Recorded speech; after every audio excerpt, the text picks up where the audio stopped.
Christopher Voss, a former FBI special agent and managing director with Insight Security, with me now. And Christopher Voss, a former FBI special agent and managing director with Insight Security, with me now. And Chris, good morning to you and welcome back to our program here.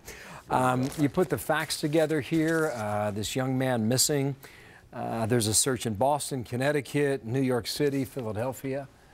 Put it together for us. How do you analyze it? Well, the initial indicators are that it's quite possible that he may have harmed himself. I mean, there are some other possibilities that are there, but this is the first one that comes to mind. And unfortunately, things like this can often disguise themselves because people are in this mindset in the last time frame after they've made the decision, but before they may have done something to hurt themselves, they actually appear to be relieved because the stress has been removed from their shoulders. So it's very hard for family and friends close to them to see that this is coming. He left his wallet and credit cards and a note that was not addressed to anyone in particular. I'm assuming that that is upon which you're basing that answer? Yeah, the fact that there's a note, the fact that it's being reported that he was troubled. He had some conversations late at night, text messages. The night before, he was communicating with people, and the people close to him may very well have missed what was going on with him because he'd made the decision. So there are a lot of little things there that point in this direction, and for what the family's going through now, it's a horrifying time for them because certainly they is. just don't know. Let's hope in the end that's not the case. But what the family wants now is all the surveillance video from businesses in the area. How would that help? Well, it would lead some clues to give an indicator of which way he may have gone should some sort of external harm befallen him. They would have a better idea of specifically where to look.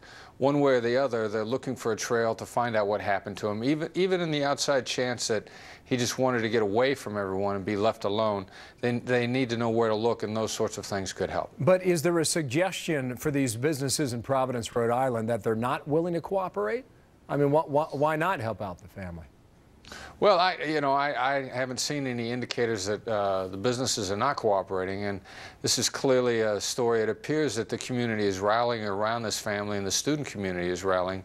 So I would think that that they would be able to get the cooperation and the help from the local businesses. And one more point on all that, though. How critical do you see it when the family is out there publicly trying to make sure that the message gets out? Well, I think that's a good idea. I think it helps. I mean, it's very difficult, first of all, for the family to sit on the sideline and do nothing. And it's their way to become involved and to try to gain some influence and some control over what, again, is a horrifying situation for them. Listening to his sister yesterday, it really breaks your heart to try and put yourself in their shoes and try and understand what they're going through. Best advice in a moment like this from somebody who's dealt with this is what, Christopher? Well, they've probably done everything they can at this moment. They should, the authorities are supporting them. I mean, reach out to your own internal support structure systems, talk with each other, and realize that up to this point you've done everything you can, and the rest of it is in the hands of fate or whatever powers it be that you believe in. Yeah, and we give them our prayers and best. Thank you, sir. Christopher Voss with us on that. Thank you. Thank you, Bill. All right.